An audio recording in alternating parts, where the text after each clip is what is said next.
Buenas a todos y a todas, mi nombre es Marina y voy a ser vuestra profesora de Historia del Arte para selectividad. Vamos a seguir una metodología muy interactiva y muy dinámica, siempre creando un clima dialogal en clase para que fomente la participación de alumnos y de alumnas. Así, además, vamos a combinar la teoría con la parte práctica, puesto que Historia del Arte es una materia tan visual, siempre la vamos a compaginar con diapositivas de los PowerPoint, haciendo un recorrido a través de la arquitectura, siempre empezando con un contexto histórico, contextualizando el periodo artístico, como en este caso, que es el tema 5, el arte románico. El arte románico es el primer periodo internacional que nos encontramos y después de haber estudiado ya el arte romano, el arte griego, el hispano-musulmán y el bizantino, se consigue una visión artística muy amplia reflejada en el desarrollo de las catedrales y los monasterios, en el caso de la arquitectura, o bien, por ejemplo, en el caso de la pintura, donde ya por primera vez tenemos ejemplos figurativos a través de pinturas y de las portadas de las catedrales. En el caso de la pintura, por ejemplo, es en nuestro caso en España donde tenemos los mejores ejemplos del románico, tanto en Castilla y León como en Cataluña.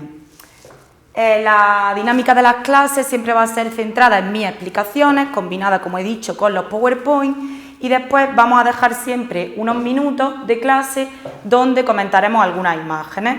Esas imágenes siempre son las que entran en selectividad y para ello tenemos un dossier de obras artísticas hechas dividido en dos grandes grupos, el primero que abarca hasta el arte gótico y el segundo desde el Renacimiento hasta las últimas tendencias del siglo XX. Por tanto, nos centraremos en el comentario también de las imágenes que vayamos viendo con el periodo artístico, definiendo el autor, el estilo, el contexto y las características principales. Vamos a continuar viendo, por ejemplo, el análisis de esta portada románica, que es muy típica, es la portada de San Pedro de Moissac. Siempre, antes de comenzar a analizar una portada de una catedral o de una iglesia o de un monasterio, tenemos que tener en cuenta sus diferentes partes. En este caso, en el románico, disponemos de un tímpano que luego veremos cómo en el gótico, que es el siguiente periodo artístico, va a evolucionar y se va a convertir en un gran rosetón con vidriera. Entonces es muy importante que tengamos en cuenta que el primer apartado de una portada es el tímpano, todo profusamente decorado.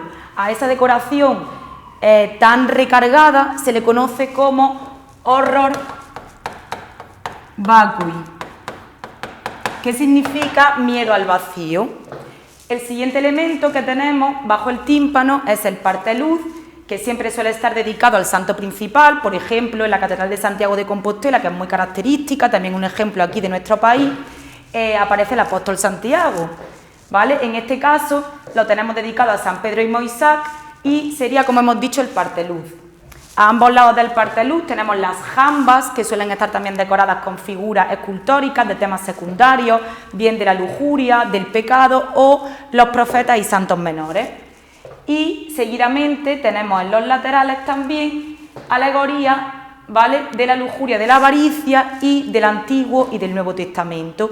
Siempre también tenemos que tener en cuenta que tanto el gótico como el románico y Renacimiento y Barroco también en nuestro país van a ser artes principalmente religiosos, porque tenemos que tener presente que el contexto histórico en el que nos desenvolvemos está muy marcado por la religión católica y la creencia de que en el año 1000 acabaría el mundo. Por eso toda la decoración se refiere a esta temática.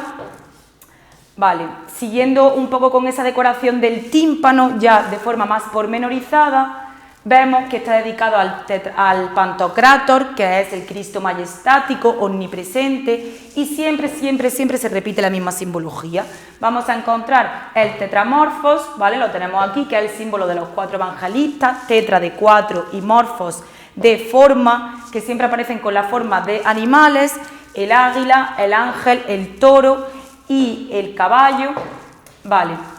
Y vamos a ver también cómo tienen unas características muy específicas que se repiten también en la pintura románica, y va a ser el último periodo donde vamos a encontrar estas similitudes.